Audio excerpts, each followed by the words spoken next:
Bom dia, ou boa tarde, ou boa noite. Ou se você tá doidão, aqui é o Marcelo Beckler. Tomara que você esteja doidão sem saber em que vídeo que você clicou.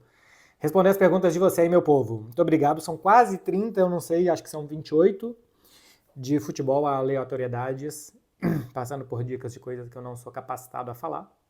Lá vamos nós. Vídeo é longo, deixa like, se inscreve, faz alguma coisa para me ajudar aqui, tá? Começando com duas do Matheus X Barbosa, que é um fixo aqui quase do quadro, porque ele faz perguntas muito boas, e tem duas futebolísticas dele aqui que são boas.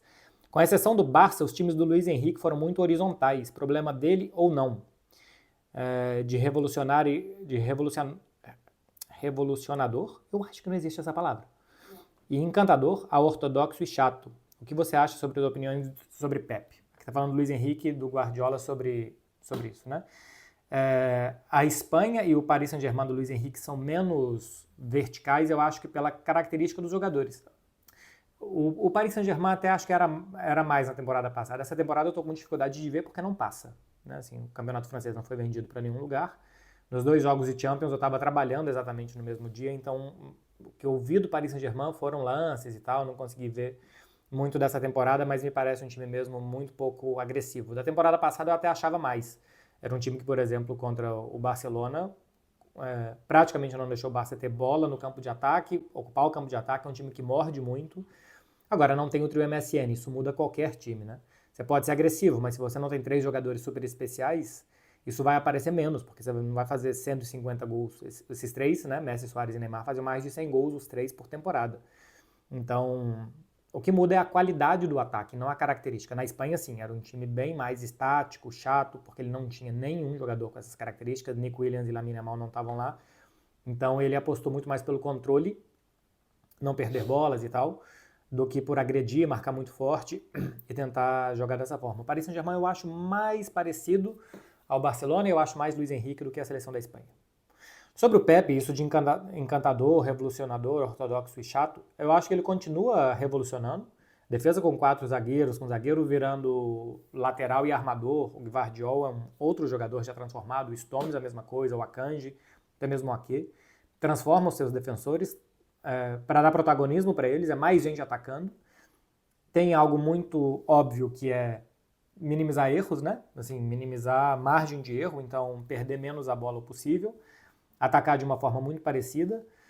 O Manchester City joga algo muito parecido a handball, né? De ficar rodando a bola de um lado para o outro para achar um espaço para entrar na defesa adversária.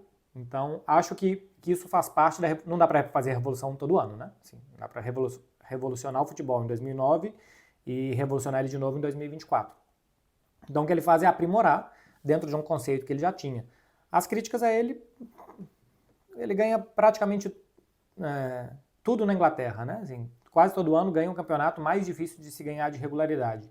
A Liga dos Campeões, nos últimos 3 anos, ele caiu injustamente para o Real Madrid, depois daquele 4-3 e o 2-1 do Real Madrid nos minutos finais. Pelo que foram os 180 minutos de futebol, não merecia cair o Manchester City. E na temporada passada, nos pênaltis para o Real Madrid, um confronto que eu acho que o Real Madrid foi melhor no Bernabéu e o Manchester City foi melhor na Inglaterra. Poderia ter caído para qualquer lado. E no outro ano, quando ele passou do Real Madrid, foi passando por cima. Então, o mata-mata pode penalizar um pouco mais, mas sempre pode. Não tem uma fórmula mágica para ganhar um mata-mata. E as críticas eu acho que são, não sei, talvez quando você tem menos domínio, o jogo fica mais divertido. O campeonato alemão, por exemplo, os times conseguem controlar muito pouco, porque são muito agressivos os times, muito. Do primeiro ao último colocado são times extremamente agressivos, atacantes, ofensivos, rápidos. Então, por mais que você queira controlar os jogos, é mais difícil de fazer isso. Acho que o Bayern de Munique quer controlar. Tomou 3 gols do Eintracht Frankfurt na última rodada. A característica do futebol não te permite controlar tanto, mas quando você consegue ter um pouco mais as rédeas do jogo, quando os técnicos conseguem ter um pouco mais as rédeas do jogo e o Guardiola consegue, a tentativa é sempre de controlar, sempre.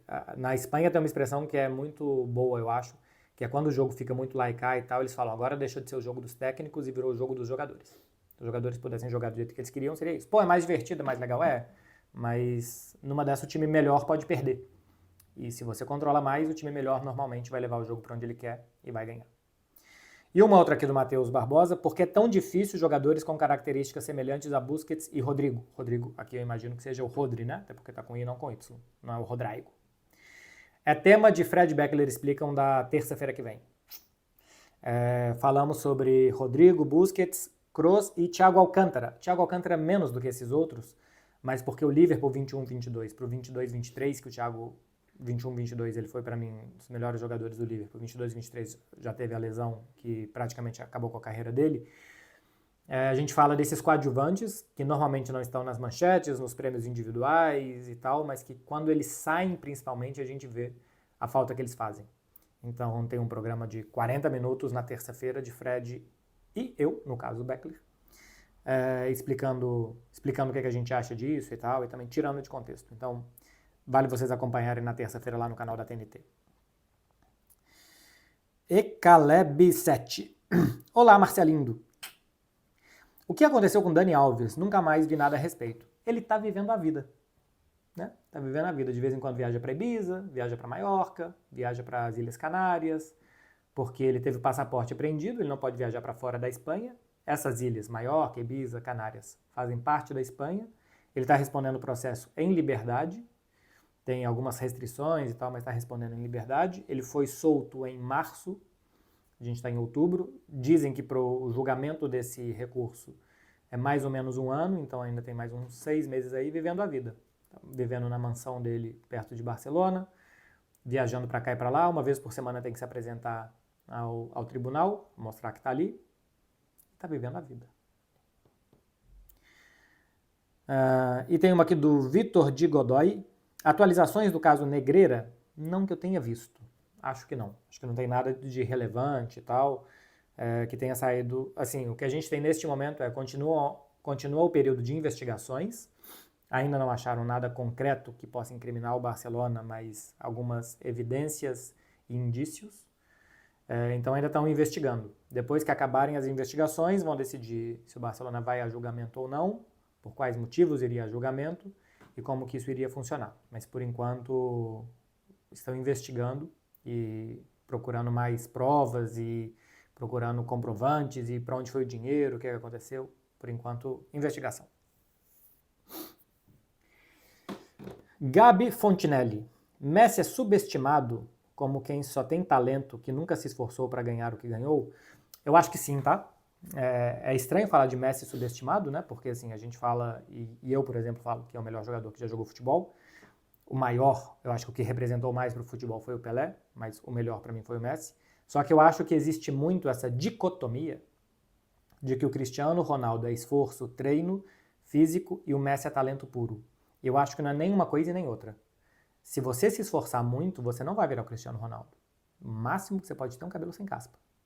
Mas você não vai conseguir jogar o que o Cristiano jogou. E também existia talento no Cristiano Ronaldo. E talento é drible, né? Assim, habilidade, essa ginga, que o Cristiano Ronaldo em algum momento também teve, né? Assim, no Manchester United ele dava alguns dribles bonitos e tal. Mas talento também é talento de cabecear, de chutar, de ser muito rápido. Isso também faz parte. Isso pode ser treinado, mas isso você também tem que ter algo natural. Então o Cristiano Ronaldo também tinha talento natural. E o Messi é a mesma coisa.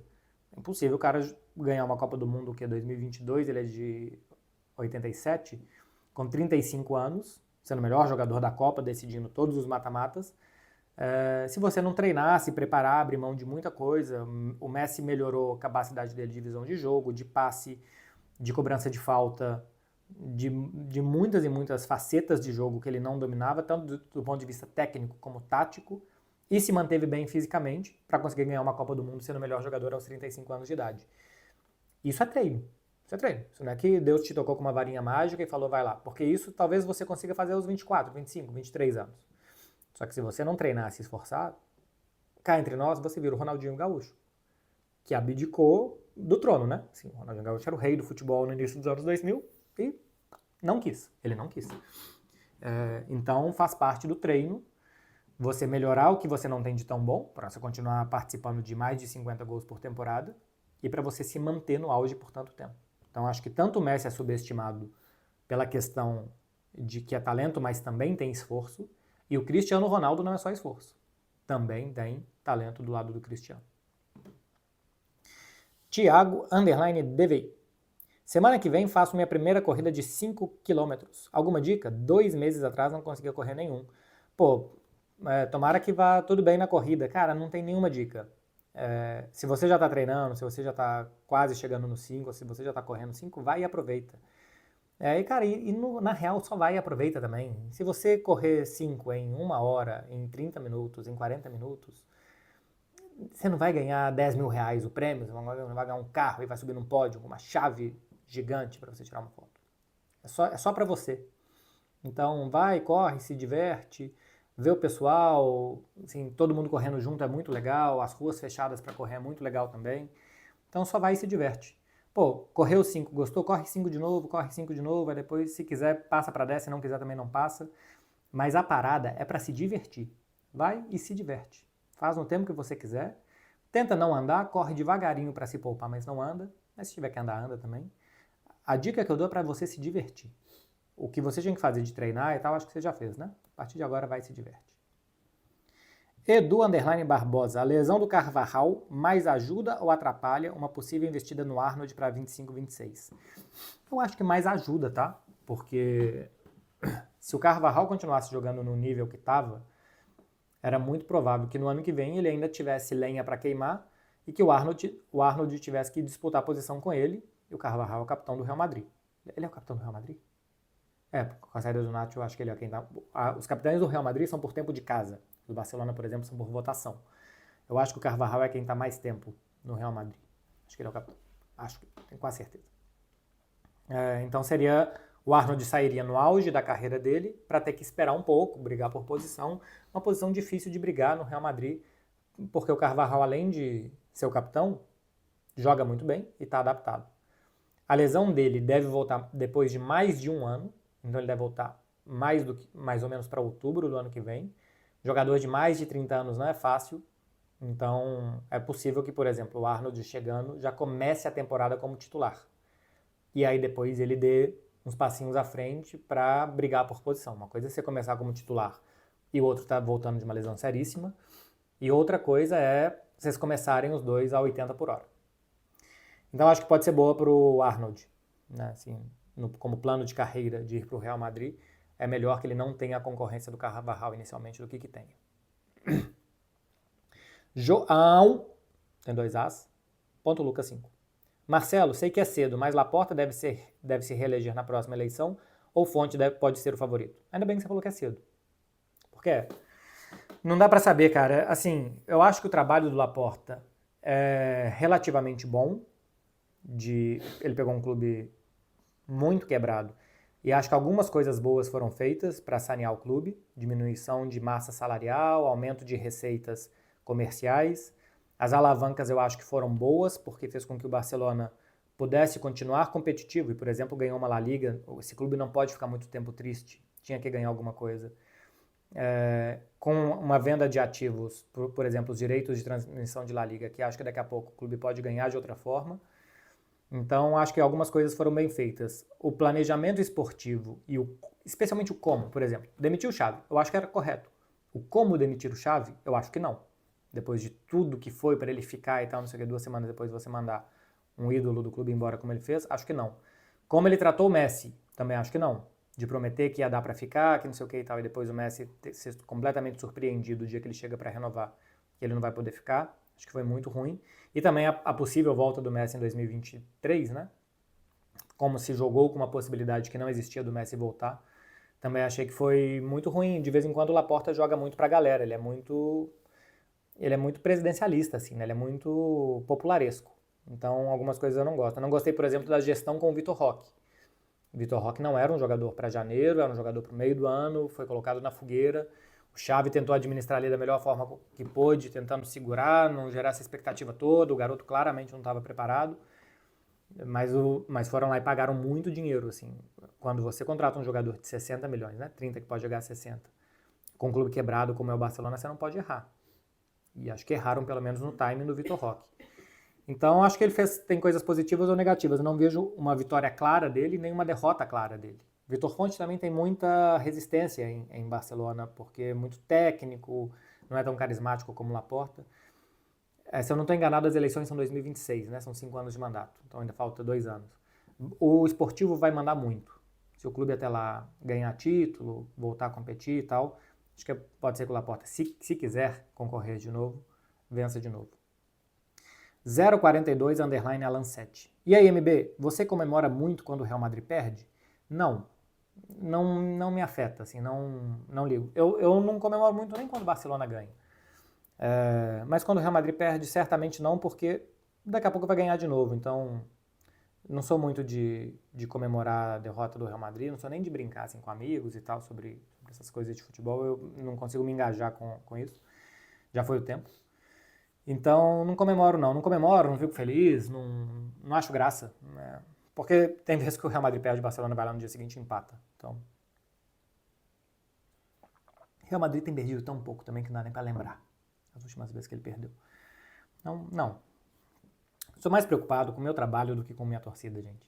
No meu trabalho eu não posso ficar comemorando que o Real Madrid perdeu e tal. Eu tenho que analisar. O Real Madrid é um clube muito grande, está no meu país, Espanha.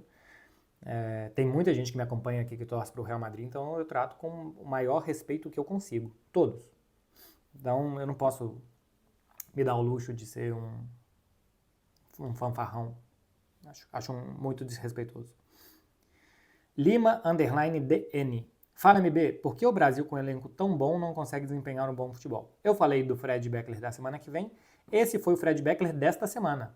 Vai lá no canal da TNT, que Fred e eu falamos sobre isso, sobre jogadores muito bons que não conseguem desempenhar a mesma coisa na seleção do que nos clubes. A minha opinião muito rápida aqui para você, Lima _ DN, é que o Brasil não tem um plano de jogo, o Brasil não sabe o que quer fazer dentro de campo. Há algum tempo, acho que com o Tite sabia. Então, o Brasil se defende em colocar os melhores jogadores nas posições que eles fazem nos clubes, mesmo sem encaixe. Isso gera com que o time vire um Frankenstein que não sabe para onde tem que ir. Não potencializa os jogadores, eles não combinam entre si, não dá liga entre eles, e o time fica estático, morno, sem início, meio e fim. De vez em quando uma jogada individual, como foi agora contra o Chile, pode decidir o jogo, mas todos os jogadores estão jogando abaixo do que podem jogar e do que devem jogar. Eu acho que é por isso. É uma falta do o que vamos fazer. Existem perguntas no futebol que quando você consegue estruturar elas e achar as respostas delas, você faz um time jogar bem. O que queremos fazer, como queremos fazer, com quem queremos fazer. Queremos jogar o quê? A gente vai jogar na defesa, a gente vai morder lá em cima, recuperar a bola, contra-atacar rápido, a gente vai pressionar os caras no campo de defesa deles, vamos colocar 10 jogadores no campo de ataque nosso, vamos ficar rodando bola até entrar.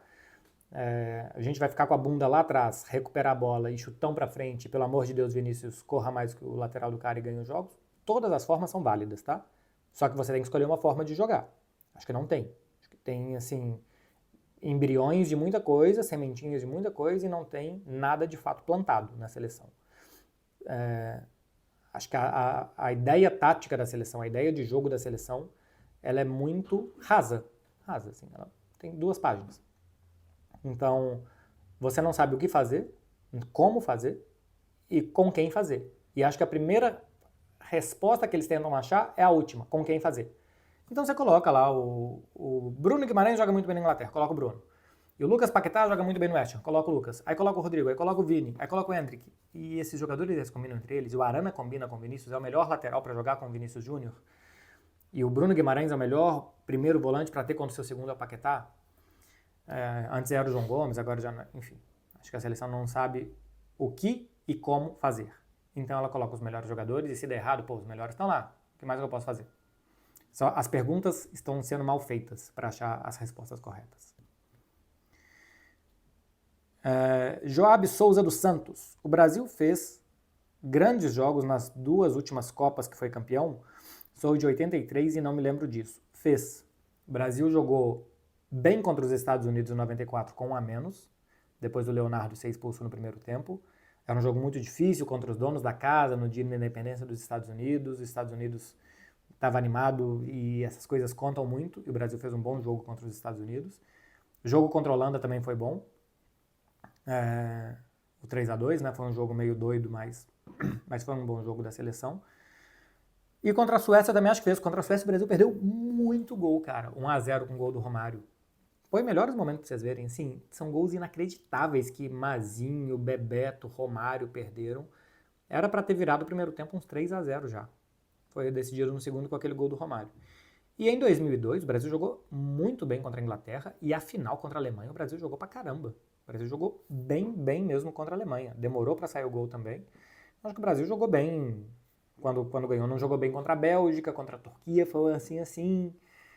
Em 94, a final contra a Itália foi muito ruim. A Itália praticamente não tinha muito o que fazer, estava com o Baggio destroçado e o Brasil custou, só foi levar nos pênaltis. Eu já assisti todos os jogos em 94, tá? Eu sou de 86, eu tinha 7 anos, mas depois eu já assisti todos os jogos. Então eu lembro bem, assim, foi um momento que eu assistia muito jogo mesmo e que eu peguei pra ver toda a Copa de 94. Então acho que sim, nas duas últimas vezes que o Brasil ganhou, ele fez alguns bons jogos. Nem contra a primeira fase, né? Porque contra a Costa Rica, contra a China, não sei o que e tal, contra a Rússia, Camarões, nem conto. Então, contando só mata-mata, que de 4 em 94 e de 4 em 2002, eu falei 2 de cada, né? O Brasil jogou bem, sim, nas duas que ganhou. João Henri, FC. Acha que um dos motivos da saída do Gundogan foi mau relacionamento com o vestiário? Um dos pode ter sido, mas o principal foi que era o segundo maior salário ordinário do clube, porque o salário do De Jong é extraordinário, né? É Lewandowski, depois era Gundogan, então trocou por um salário mais baixo por um jogador mais jovem como o Dani Olmo. Era o último ano de contrato do Gundogan e tal, então assim, ajudou um ano, mas depois teve a oportunidade de contratar um jogador que joga em mais posições de ataque do que o Gundogan. O Gundogan joga em mais posições de meio do que o Dani Olmo. O Dani Olmo joga em mais posições de ataque. Ele pode jogar centralizado, ele pode jogar pela esquerda, até pela direita e pode jogar como falso 9. Então, você contratou um jogador de um passo à frente, né, e não um passo atrás, assim, um jogador um pouco mais ofensivo que o Gundogan, mais jovem, que pode te dar retorno por mais tempo, com salário mais baixo. O lado bom é esse, da troca.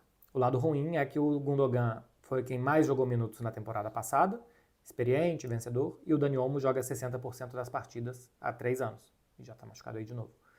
Então, nessa conta dos positivos e negativos, o Barcelona optou pela saída do Gundogan.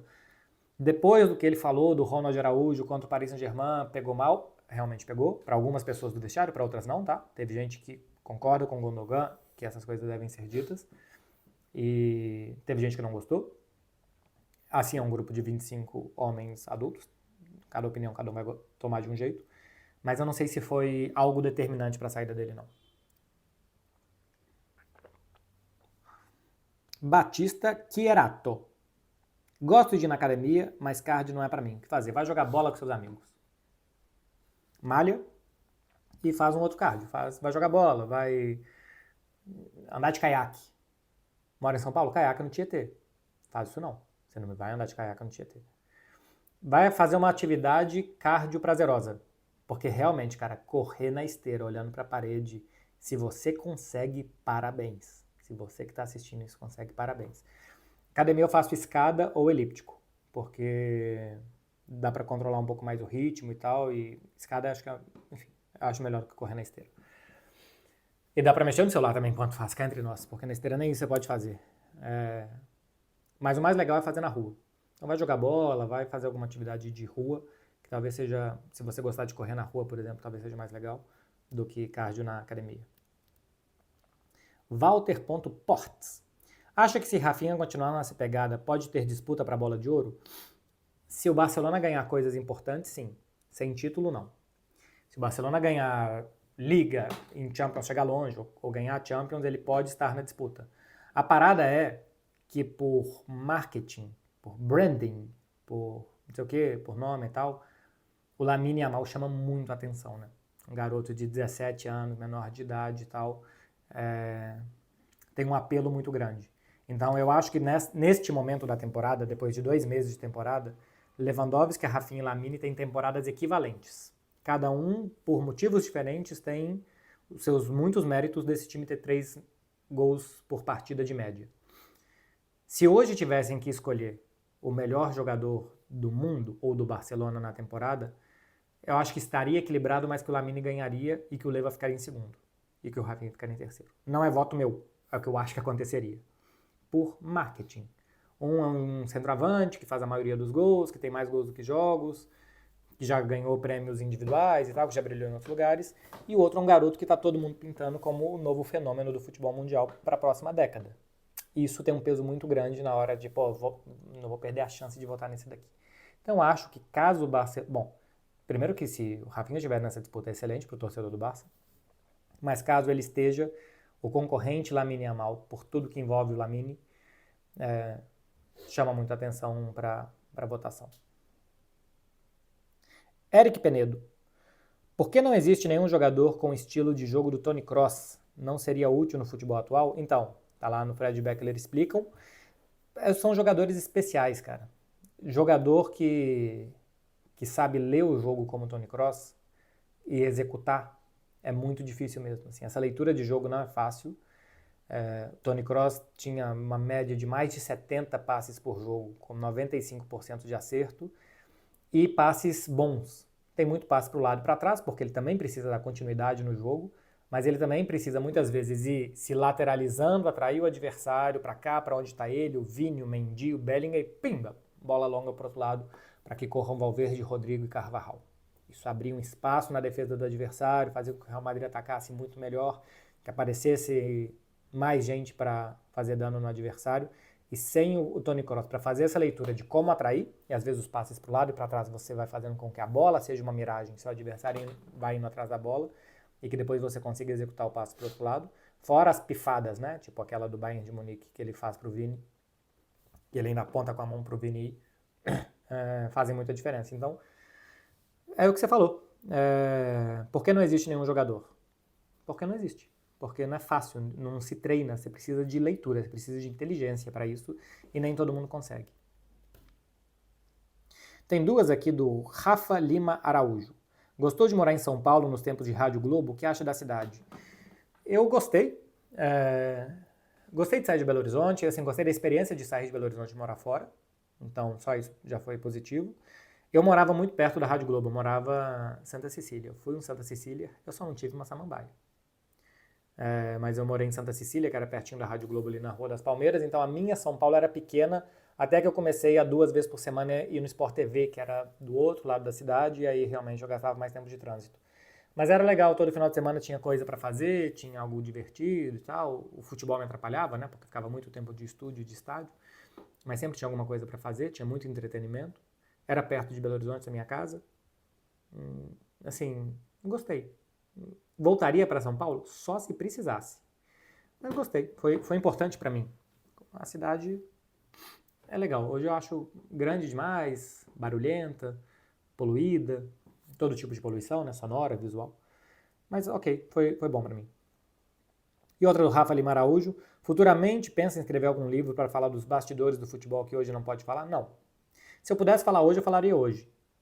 E se eu não posso falar hoje, eu não posso falar daqui a 30 anos. Porque você é um velho, você não ser um velho sem filtro, que começa a soltar barbaridades por aí. Velho não tem filtro pra nada. Velho peida em público, não tá absolutamente nem aí. É verdade. É horrível. Mas que faz. Na rua. Ah, não, você não vai fazer isso não. Velho é assim. Proibido de ficar velho.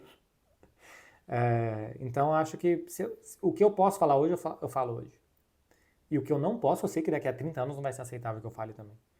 Então, não. E outra coisa, eu escrevo tweet. Eu não tenho capacidade de preencher páginas de livro. Eu escrevo muito pouco. Não tenho pretensão de ser um escritor. Daqui a pouco, não. Leandro Versiani. MB, Barcelona tem um lateral de ofício, que é o Baldé. É Baldé, tá, gente? Não é balde, não. Balde é onde você coloca água. Baldé é um lateral. E mesmo assim, jovem, não precisamos de mais laterais? Sim. Mas com que dinheiro? 90 milhões de prejuízo da última temporada. Que precisa de lateral, todo mundo sabe. E que até o Baldé, eu ainda acho que eu não sei se eu confio tanto. E acho que o Hans Flick também tá colocando o Gerard Martin para jogar algumas vezes. Acho que também para ver se o Gerard Martin tem capacidade. Então, precisa de laterais. Não dá para o Condé jogar todos os minutos do planeta. Na direita também, assim, já jogou mais 90 com a França, né? O Condé tem que continuar chegando atrasado nas reuniões para ver se o Hans Flick tira ele dos jogos, né? Como aparentemente aconteceu contra o Alavés. Então falta lateral na direita. O Condé eu acho que vai muito bem mas vamos ver se o Hector Forte consegue ter mais minutinhos por ali para descansar o Condé. E na esquerda também o Baldé precisa defender melhor, defende francamente mal o Baldé, e tem que atacar melhor em ataques estáticos. Em velocidade ele vai muito bem. Com o time todo posicionado eu acho ele pouquíssimo perigoso. Então tem que evoluir. Dave.Andrade. Do que adianta Rafinha de meia na seleção quando a tática do time é totalmente diferente?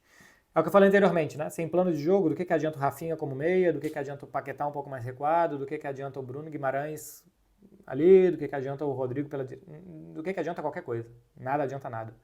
Se você não sabe o que você quer fazer, só colocar os jogadores ali, você só expõe os jogadores a parecer que eles não são tão bons. Então, sem ideia de jogo, gente, não dá nada.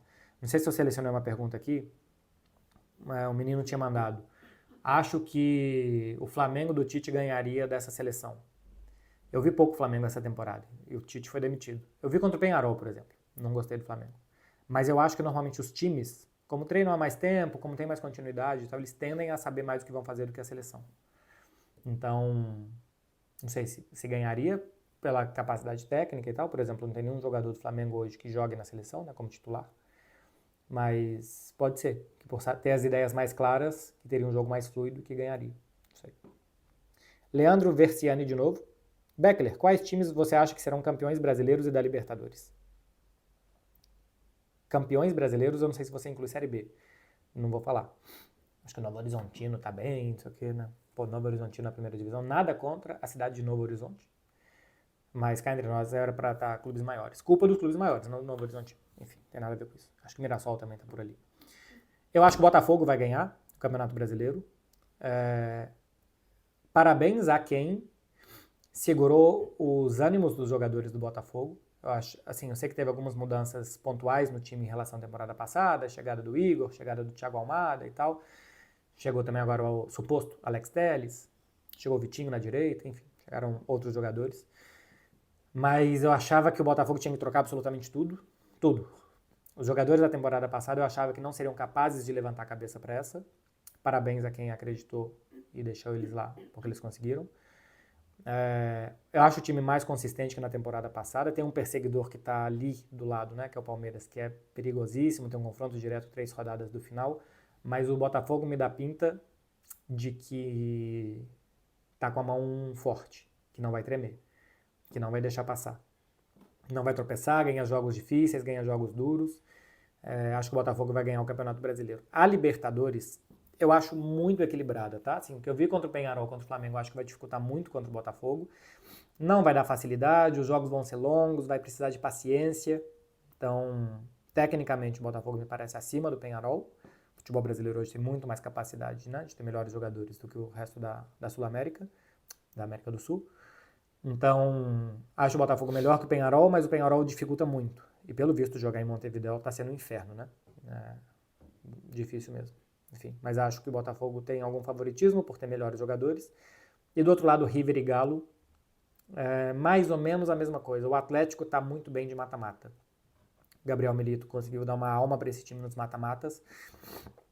E no Campeonato Brasileiro o time está meio que pegando embalo, né? Embora tenha uns resultados, tipo, sai ganhando do Vitória 2-0, permite empate. Recentemente perdeu do Bahia também. Então, mas assim, já está ali quase que brigando por Libertadores também, porque existe uma inconstância muito grande dos times que estão ali pelo 6º, 7º, 8º lugar do Campeonato Brasileiro. Mas no mata-mata o Galo está muito bem.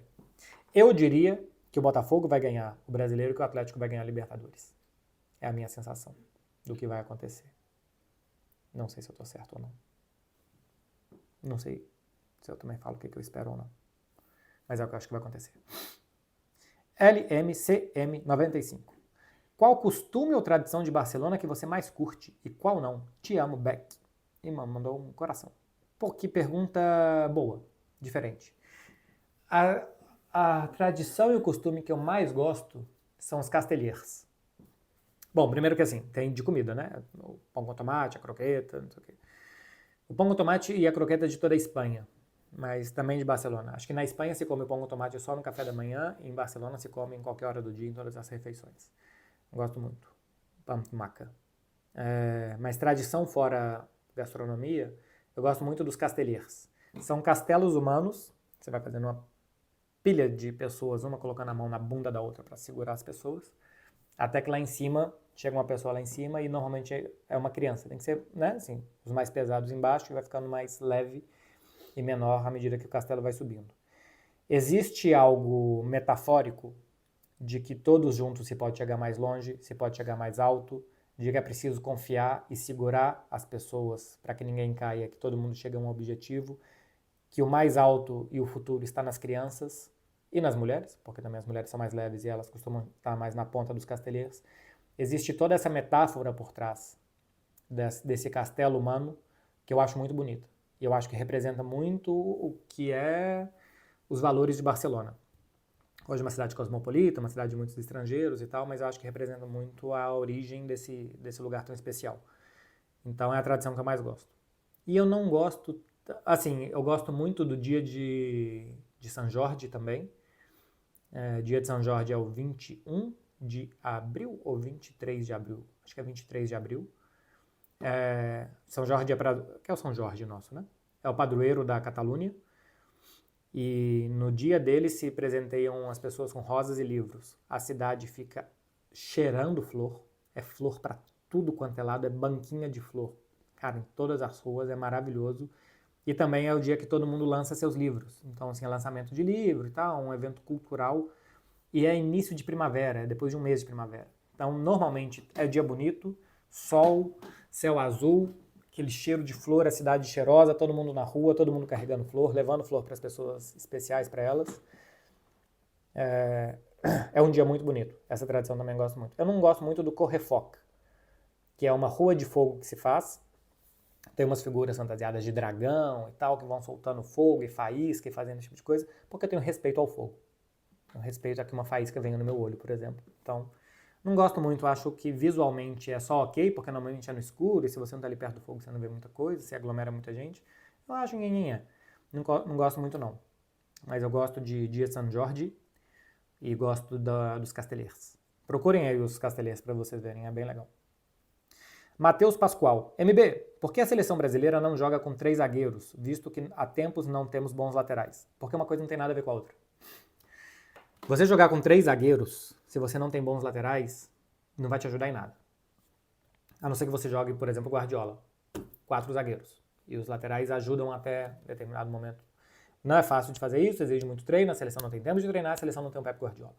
Se você joga com 3 zagueiros, olha hoje os 2 melhores times do mundo, talvez que joguem com 3 zagueiros. Bayer Leverkusen e Inter de Milão. Esses 2 têm laterais poderosíssimos.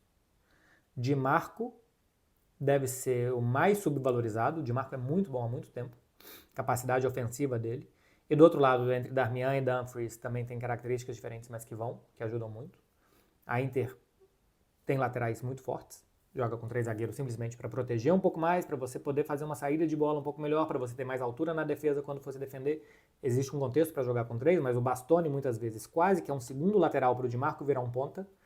E a mesma coisa pela direita, o Pavard, por exemplo, essa temporada, quase que é um segundo lateral para o Dumfries ou para o Darmian virar mais um ponta. Então a Inter joga com 3 zagueiros e tem bons laterais. O Grimaldo e o Frimpong, eu acho que na temporada passada só Wirtz participou de mais gols que eles. Porque o Boniface, como ficou muito tempo em Copa Africana de Nações e depois se machucado, nem participou, foi o goleador do time, mas não participou de tantos gols assim, somando assistências. E Grimaldo e Frimpong são 2 flechas do Bayer Leverkusen, que joga com 3 zagueiros, está jogando com o Tapsoba, o Jonathan Tah e o Hincapié. Temporada passada tinha o Koscielny, que saiu para a Atalanta, que também funcionava como um lateral pela direita, o Hincapié pode ser um lateral pela esquerda, para você jogar o Grimaldo como um ponta. E Frimpong e Grimaldo, em teoria, são laterais. Grimaldo jogava como lateral no Barcelona e no Benfica, foi dar um passo à frente no Leverkusen. Então, se você não tem super laterais, não serve. Assim, se você tem muito bons laterais, talvez compense você jogar com 3 zagueiros para você potencializar eles na frente. O Brasil até tem Couto, tem Arana, Wanderson e Caio Henrique. O Mônaco, nessa temporada menos, mas já jogou com 3 zagueiros. Os 2 do Mônaco são muito bons. Então você até pode jogar com 3 zagueiros pelos laterais. Só que isso interfere, se você joga com 3 zagueiros, na sua colocação de meio campo, porque você não vai recuar um volante para fazer saída de bola, porque você já está fazendo saída de bola com 3 zagueiros, então como que vai ser o seu posicionamento no meio campo? especialmente interfere nos seus pontas, que para mim é o que o Brasil tem de melhor. Vinícius Júnior, Rafinha, Rodrigo, Savinho, daqui a pouco Estevão e mais. Estou certamente me esquecendo de mais pontas que o Brasil tem muito bom. Se você joga com 3 zagueiros, normalmente você vai jogar com 2 alas. E se você tem alas que vão receber essa bola mais à frente, que é quase a posição onde os pontas recebem, e eles vão ocupar o lado do campo, seus pontas vão trombar. Vai ter um congestionamento de jogadores pelo lado do campo. Então, a Inter e o Leverkusen, por exemplo, a Inter joga com 2 atacantes, Lautaro e Marcos Thuram, 2 por dentro para dar os lados do campo para os alas, e o Bayer Leverkusen joga com Boniface, com Wirtz, e agora está jogando o Terrier, a temporada passada foi o Hoffmann, já foi o Adli ali também, atrás do Boniface, um 3-4-2-1. Mas são 2 meias que jogam por dentro para deixar as avenidas para os laterais. Se você tem Vinícius Júnior e você vai congestionar um lateral com ele, é a solução menos inteligente que eu vejo. A prancheta aceita tudo, dá para montar, mas eu acho antinatural. Então, a premissa de que não tem bons laterais 3 zagueiros eu não acho verdadeira. Eu não acho o melhor encaixe possível. E o que o Brasil tem de melhor é os pontas. Então você tem que ajudar esses pontas com bons jogadores construtores para entregar a bola para eles em boas condições. Pedro Augustes, underlines. Qual o trabalho que você faz para a Rádio Itatiaia? Só cobra o Barça ou o futebol europeu todo? Sou da Bahia. Um abraço, Pedro Augusto. E abraço para Bahia. Eu cubro o futebol internacional todo. Então eu faço boletins diários para a Itatiaia, do tiro de meta, do Rádio Esportes, da reunião da turma do bate-bola, do apito final e às vezes também do bastidores. Então eu faço 4 ou 5 boletins por dia, participo dos programas, dando as principais notícias do futebol europeu. Então, e normalmente ligado a um brasileiro, né? Assim, nosso público é brasileiro e tal. Então algo que repercuta na Inglaterra, algum jogador que saiu de Minas e que está no futebol europeu, alguma coisa assim é o que eu faço na Itatiaia. É um trabalho mais geral do que na TNT, que é mais específico de Barcelona. Um trabalho mais de uma visão geral do futebol europeu, linkando muito a brasileiros. Gabriel Pereira, 6428. Boa noite, Beckler. Comenta um pouco sobre a torcida da Lazio. Tudo que eu vejo eu não gosto. O que sai da torcida da Lazio é que é uma torcida que alimenta o rótulo de fascista que eles têm, que o clube não coíbe, jogadores que passam por lá, como o Di Canio, por exemplo, há algum tempo, são muito identificados com essa torcida, que estádios Europa fora fazem esses gestos. Então, não é toda a torcida, não é toda a torcida. Toda a torcida tem idiotas. Toda a torcida do mundo tem idiotas. Do Real Madrid, do Barcelona, do Bayern, do Dortmund, da Lazio, toda.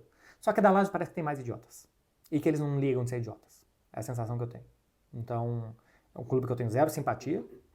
Pelo contrário, tem uma antipatia boa a Lazio exatamente por essa falta de coibir, de ser mais incisiva, de fazer campanhas contra e de tirar esses caras do estádio e de identificar esses caras. Enfim, parece que ali tá tudo certo, né? Liberdade de expressão, sem nenhum limite.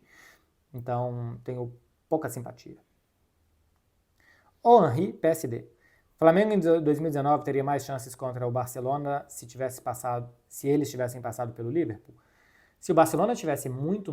Bom, no final de 2019 o Barcelona já estava assim. Então talvez. Mas acho que o Barcelona desandou depois de Anfield. Nunca mais foi... O clube custou a voltar a tirar a cabeça da água depois de Anfield. Talvez seja mais ou menos agora, quando ganhou La Liga com o Xavi. Mas o clube ficou muito tempo de cabeça baixa depois de Anfield. Se tivesse ganhado, eu acho que o Barcelona teria ganhado a tríplice coroa. Se o Barcelona tivesse perdido de 4-1 aquele jogo e se classificado, eu acho que ganharia do Tottenham, iria para a final da Copa do Rei contra o Valência, que jogou de cabeça baixa também e perdeu. Acho que teria vencido e teria tido mais uma tríplice coroa. E aí acho que ficaria difícil para o Flamengo. Se esse time tivesse ganhado a tríplice coroa e quisesse ganhar todos os títulos e quisesse ganhar o Mundial, só se não tivesse tão motivado. Normalmente o time sul-americano, por mais que aquele time do Flamengo fosse sensacional, só tem chance contra um europeu de ponta, né, que é o ganhar Champions, se eles estão muito mais motivados. Se o sul-americano, se o Flamengo no caso, está muito mais motivado que o europeu. Se não, não. Se não, não. Capacidade de investimento, de atração de jogadores e tal. Os times europeus são melhores. Brachalo, ponto 1, 2, 3. Logo após a saída do Neymar, todo ano tinha especulação da volta dele. Eram verdades ou apenas caça? Imagino que você deve ter falado que caça-clica, alguma coisa assim. Em 2019, 2 anos depois dele sair, teve muito perto de voltar. muito perto mesmo, assim. Algumas vezes ficou por detalhes, ou que não acertou com o Dembélé, ou que não acertou aquilo, ou que não acertou aquilo, mas o próprio Neymar chegou a colocar dinheiro dele, 20 milhões dele, em cima da mesa para ajudar a pagar a ida dele para o Barcelona, e tem história de que uma noite na casa do Neymar chegaram a comemorar porque tudo ia dar certo. Ficou muito perto ali. E em 2023, antes dele ir para a Arábia Saudita, o presidente João Laporta queria, só que queria de graça. Então queria que o Neymar esperasse até o último dia da janela, recusasse todas as propostas. Paris Saint-Germain ia simplesmente se querer ver livre do salário dele. O Luiz Henrique já disse recentemente, né, que não queria jogadores como Verratti, Neymar e tal. Então, o Laporta queria, o Xavi não. O Laporta sim. Isso poderia gerar um problema entre o presidente e o técnico e se for sobrar para alguém, ia sobrar para o técnico, não para o presidente. Mas o Laporta entendia que sim, seria uma boa volta do Neymar. Então chegou a ter alguma esperança do Barcelona de que, cara, se você se livrar aí, a gente talvez queira. E oferecer um salário de 2 anos mais baixo, pela capacidade econômica do Barça, para crescer quando o Barcelona voltasse para o Camp Nou. Era isso que a gente tinha em 2023. Todos os outros anos, teve algum tipo de aproximação, assim, e tal, às vezes mais pro lado do Neymar do que pelo lado do Barcelona, mas 2019 e 2023 foram os mais potentes. 46 minutos, eu tô nas últimas 4 perguntas. Vinícius.Sander, dica para ser persistente com exercícios, já comecei e parei várias vezes. Tem uma parada que dizem que tudo que você faz, depois de 3 semanas, vira um hábito. Então, talvez cada pessoa funcione de um jeito, mas é continuar. Nem sempre é bom, tá? Assim, não é todo dia que você vai felizão fazer exercício, não. Tem dia que você vai porque precisa, porque tem que fazer. E porque se você para, você entra num outro tipo de ciclo que você vai deixando. Então, é fazer porque precisa. É uma obrigação. Cara, todo dia você escova dente, todo dia você almoça, todo dia você dorme. Fazer exercício tem que ser uma obrigação. Ah, é chato, tá frio. Pô, de vez em quando você pode até não fazer, não pode não fazer todo dia, mas tem que fazer regularmente, porque é saúde. Saúde, assim, é ciência. A ciência mostra que fazer exercício é bom para a saúde. Então, se você quer ter saúde, é bom você fazer alguma coisa. Agora, a dica é, vai quando não quer. Não pensa, coloca a roupa, sai de casa e vai. E depois de um tempo e tal, tem dia que você vai treinar pior, tem dia que você vai tá ali. Cara, tem dia que eu treino musculação e eu queimo 500 calorias em 1 hora. Tem dia que eu queimo 260. Tem dia que eu tô lento, que eu não quero tanto, que eu até pego a mesma carga, mas vou devagar, aí fica no Instagram um tempão, aí não sei o quê, pipipi. Tem dia que não é bom, mas é se esforçar, para ir mesmo nos dias que não são bons. E nos dias que forem bons, aproveita. Faz muito mais talvez do que você faria. Dias e dias. Guilherme Paiva 7. O quão grande é o Nadal aí na Espanha? Ele é considerado o maior esportista de todos os tempos. Não espanhol. Esportista no geral. Considerado o maior atleta de todos os tempos para os espanhóis. É um grandíssimo ídolo. Eu acho que o tênis sempre foi popular na Espanha. A Espanha já teve outros grandes tenistas. Mas assim, agora com o Alcaraz também tá rolando. Mas quando eu cheguei, que tinha os Nadal Federer, os Nadal Djokovic e tal, essas finais de 5 horas e tal, ruas vazias e todo mundo gritando nas janelas a cada ponto. Vamos, Rafa. Uma doideira, tipo final de Copa do Mundo, assim, os grandes torneios quando ele chegava na final. Ele é um grandíssimo ídolo nacional, Adoram ele na Espanha. Kumer, _. Só vão parar de especular no Neymar no Barcelona quando ele se aposentar? Eu acho que sim, porque sempre tem qualquer fumacinha vira um fogo muito grande. É uma história meio mal resolvida, né? É um caso mal acabado, que parece que não é um ponto final total. E muitas vezes ele se aproxima muito do Barcelona também, assim, como dizem que agora ele pediu para voltar. Não sei se ele pediu para voltar tanto assim ou não, mas que ele está sempre por ali, ele tem amizades ainda no clube, o agente dele é muito amigo do presidente do clube, então está sempre na órbita ali. E outra coisa, a imprensa adora, porque tudo que se fala sobre o Neymar dá muito sucesso, especialmente linkando o Neymar a Barcelona. Então eu acho que muitas vezes, eu não estou falando de ninguém, tá? Nem de mim, porque por mais que eu não queira, eu repercuto muito o Neymar no Barcelona. E por que eu não quero? Porque às vezes não tem nada, mas eu preciso vir aqui e falar, gente, até onde eu sei não tem nada. Mas também me dá muito clique, né? Assim, os meus vídeos também fazem mais sucesso quando eu falo do Neymar. E eu acho que tem gente que às vezes faz de propósito. Porque números, né? A imprensa também vive de números e falar de Neymar dá muito número, então é uma boa estratégia. Tô falando de ninguém, tá? Pelo amor de Deus. Não é carapuça pra absolutamente ninguém, isso é de uma forma geral. Então acho que vai por aí. Falar do Neymar é rentável. Então as pessoas tentam rentabilizar em torno disso. Para finalizar, Vitor Maximov. Por que você acha que técnicos brasileiros não investem neles mesmos? Parecem estar com forma. Devem ser conformados, não coube. Eu também acho isso. O Brasil paga muitos bons salários para os técnicos.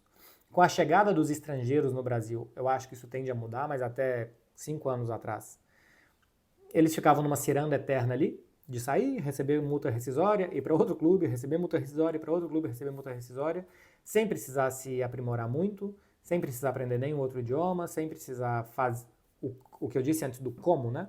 Vamos ganhar como? De qualquer jeito. Bola num ganhador de vida lá na frente, que o goleiro role, se defender de qualquer jeito, chutão, faltinha, faltinha, faltinha. E o nível do futebol brasileiro, por mais que tenha bons jogadores, muitas vezes é baixo pela falta de ideias do que fazer com os jogadores. E como paga muitos bons salários, o futebol brasileiro paga salários muito bons para os técnicos, eu acho que eles se acomodaram mesmo.